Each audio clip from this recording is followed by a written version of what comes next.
많은 사람들이 해외여행을 꿈꾸고 살아갑니다. 해외여행한다. 옛날 말에 그런 말 있죠. 노세 젊어 노세 늙어지면 못 노나니. 그러니까 어떤 분 얘기 들어보면 그 말이 정말 맞는 말이라고 그래요. 나이가 들면 이제 움직이기도 힘들고 장거리 여행 같은 거 하기가 쉽지 않겠죠. 그리고 이제 젊어서는 물건도 사고 싶고 명품도 사고 싶고 그런 욕심과 탐욕이죠. 근데 어떻게 보면 이제 인생이라고 하는 것이 욕심 없이 또 살아간다고 하면은 또 무미건조한 삶이니까 여행을 가서 뭔가 새로운 걸 경험하고 해외여행을 가서 새로운 문화를 경험하고 넓은 세상을 바라보고 또 자신을 성장시키고 또 자신이 좋아하는 물건도 사고 뭐 이런 맛에 아마 해외여행을 떠난다고 생각합니다. 그런데 우리가 인생이라는 것 자체가 인생 자체가 여행과 같다. 인생은 여행이다. 이런 사실을 우리가 종종 잊어버리곤 합니다. 우리가 성경을 읽어보면 분명한 말씀이 기록이 되어 있어요. 우리가 이 땅에서 나그네와 같다. 나그네. 파로이코스. 나그네와 같은 인생을 살아간다. 베드로전서 2장 11절 말씀 한번 찾아보겠습니다. 사랑하는 자들아 나그네와 행인 같은 너희를 권하노니 영혼을 거슬러 싸우는 육체의 정욕을 제어하라. 성경에 보면 우리가 나그네라고 그래요. 나그네 삶, 필그림. 우리는 하늘나라를 향해 가는 영적인 여행자들이다. 이런 얘기입니다. 여러분 여행 가는 거 좋아하잖아요. 서울에서 부산도 가고 뭐 부산에서 또 뭐 강원도도 가고 또 서울에서 뭐 유럽도 가고 미국도 가고 동남아도 가고 일본도 가고 여행을 떠나는데 우리가 궁극적으로는 본질적으로는 하늘나라를 향해 가는 영적인 여행자들이다라고 하는 것입니다. 오늘 하나님의 말씀을 통해서 주님이 우리들에게 주시는 믿음의 여행 지침을 배워보도록 하겠습니다. 첫 번째 바이블 메시지는 목적지를 분명히 하라. 존 버년이 썼던 그 철로역정이라는 책이 있습니다. 여러분 그 책 한번 읽어보셨는지 모르겠네요. 나이가 이제 어느 정도 들어서 이 철로역정을 읽기에는 쉽지 않을 거예요 아마.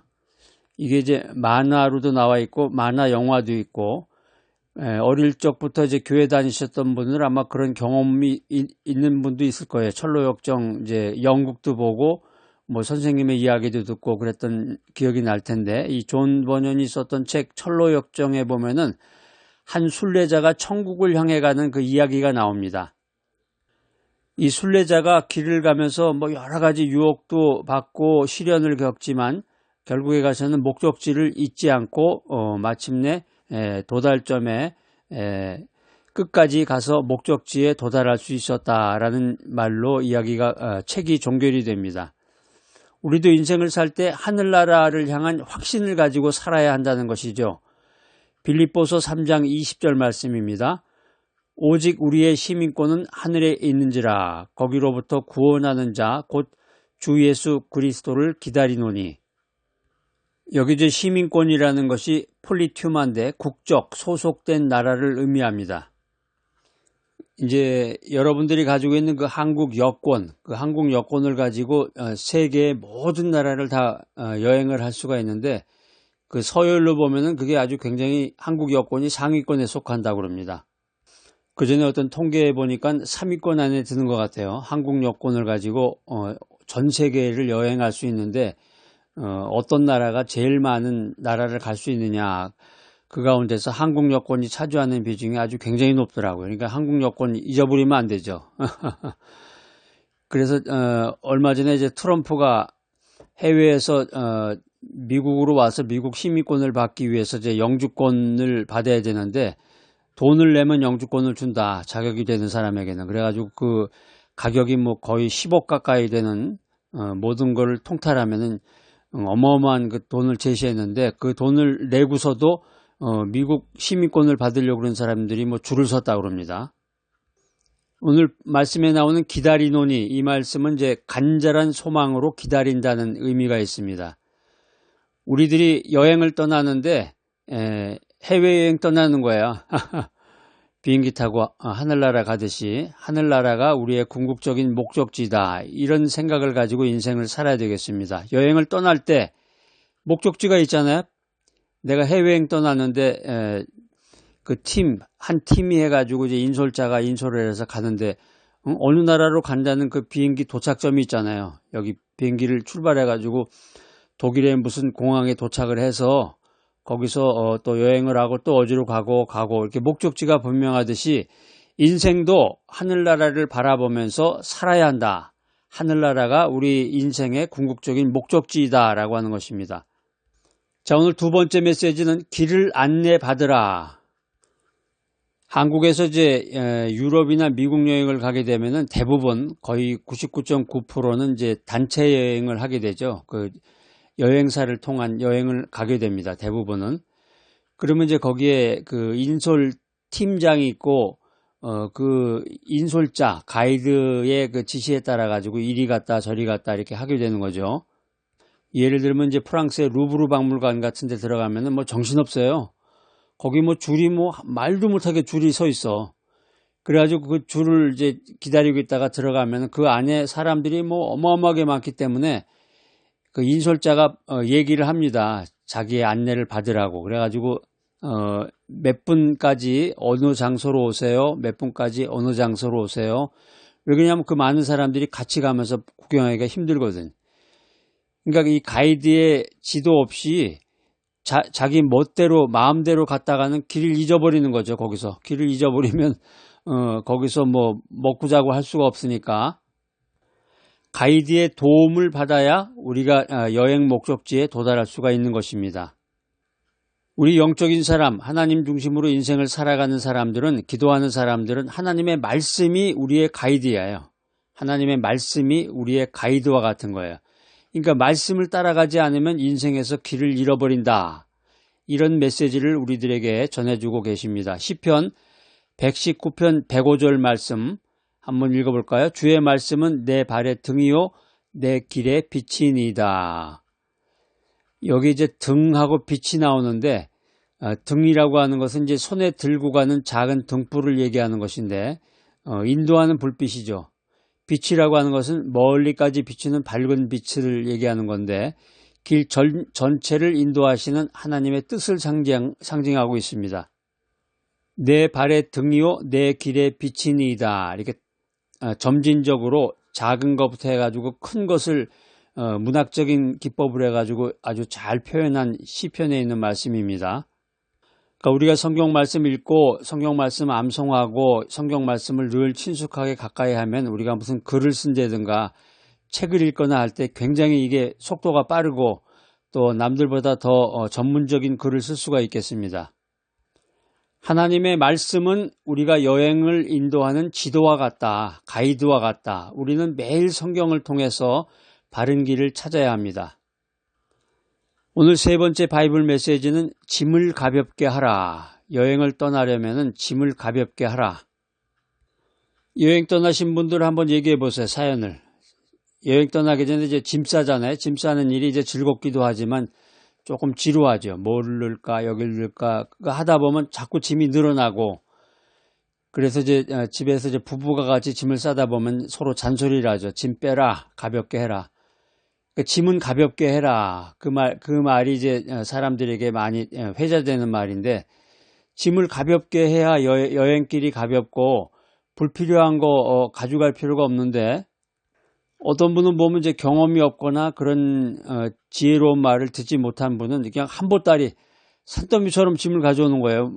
필요도 없는 거를 거기가 쓰지도 않을 걸 그냥 뭐 별의별 걸 다 가져오고 그러다가 이제 검색할 때 걸리기도 하고 지금은 이제 한국의 수준이 많이 높아져 가지고 뭐 물건이나 수입품들이나 이런 게 많아졌는데 예전에 이제 한 20년 전, 30년 전만 해도 이제 해외 물건 구하기가 힘들었던 때가 있었어요. 그래서 유럽 여행 가면은 이제 그 쌍둥이 칼이라고 그래가지고 독일에서 나오는 그 칼을 거기 그 백에다 넣고 오다가 걸리기도 하고 어떤 분은 제가 실제로 본 분이 계시는데 한국에서 서울에 살면서 서울 강남에 사는데 이제 그 자녀가 결혼을 하게 돼가지고 결혼 예물을 준비하려고 롤렉스나 오메가 시계 같은 거를 사려고 작정을 하고 유럽으로 가가지고 거기서 자기가 그 시계를 차고 들어오는 거야. 자기가 시계를 차고 들어오면은 그게 걸리지 않을 거예요. 물건을 그 트렁크 안에다 넣으면은 그게 검색이 되니까. 그런데 그 손에다가 차고 온 것도 그 검색원들이 아주 기가 막히게 잡아내요. 그래가지고 이제 세금 물거나 뭐 이런 식으로 해가지고 처리가 되는데, 하여튼 여행을 갈 때는 짐을 가볍게 해야 된다는 것입니다. 우리 인생 여정, 하나님이 목적지인 여행을 떠나는 우리 인생 여정도 삶의 짐을 내려놔야 돼요. 삶의 짐을 내려놓고 예수님만 신뢰해야 됩니다. 그 전에 이제 어떤 선교사님 그 간증 이야기를 들어보니까 선교사라는 그 직분이 뭐 일정치 않죠. 어디에 뭐 그 집을 구해가지고 거기서 뭐 계속 있는 게 아니고 이리 왔다 저리 왔다 해야 되는 거니까. 그리고 한국에 잠깐 들렸을 때도 이제 이 집에 잠깐 저 집에 잠깐 또 저 교회에 잠깐 이 교회에 잠깐 왔다 갔다 하면서 그 일정을 봐야 되는 거기 때문에 그 짐이 많으면 안 돼요. 그래가지고 딱 그 트렁크 두 개에 자기의 모든 그 전 재산이 다 들어가 있는 거죠. 그러니까 우리가 인생 살 때 삶의 짐을 내려놔야 돼. 삶의 짐을 내려놓고 예수님만 신뢰하며 인생을 살아가시는 여러분들이 되시기를 축복합니다. 히브리서 12장 1절로 2절 말씀입니다. 모든 무거운 것과 얽매이기 쉬운 죄를 벗어버리고 인내로써 우리 앞에 당한 경주를 하며 믿음의 주여 또 온전케 하신 이인 예수를 바라보자. 믿음의 주여 온전케 하신 이시는 예수를 바라보자. 이 말씀은 아주 중요하고 암송구절입니다. 중요한 말씀이고, 여기 이제 무거운 것이라는 말은 이제 불필요한 것을 얘기하는 거예요. 불필요한 장애물. 그러니까 우리가 이제 이사 자주 다니시는 분들은 잘 알아요. 이사 한번 가보면 알아. 웬 놈의 쓰레기가 이렇게 많은지. 몇 년 전에 산지도 모르는 쓰지도 않는 물건이 거기서 막 계속 나오는 거야.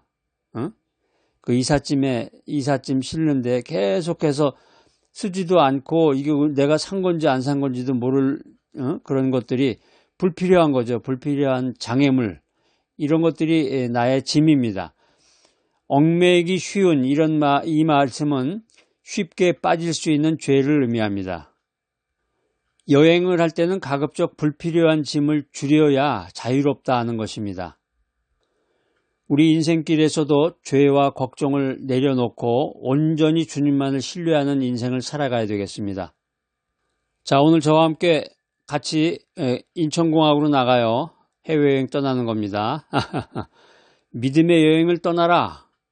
믿음의 여행을 떠나기 위해서 세 가지 지침 뭐였습니까? 첫 번째, 목적지를 분명히 하라. 우리는 하늘나라를 향해 가는 영적인 여행자다. 두 번째, 길을 안내받아라. 하나님의 말씀을 따라갈 때 길을 잃어버리지 않는다. 세 번째는 뭐였어요? 짐을 가볍게 해라. 불필요한 걱정과 죄를 내려놓고 예수님만 바라봐라.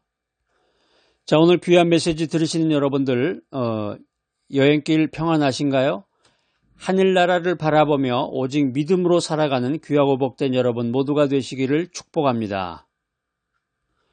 사랑하는 하나님 아버지, 우리의 인생을 인도하시는 주님을 찬양합니다. 우리가 인생의 목적지를 분명히 알고 하나님의 말씀을 따라가며 불필요한 짐을 내려놓고 오직 주님만 의지하며 살아갈 수 있도록 은혜를 베풀어 주시옵소서.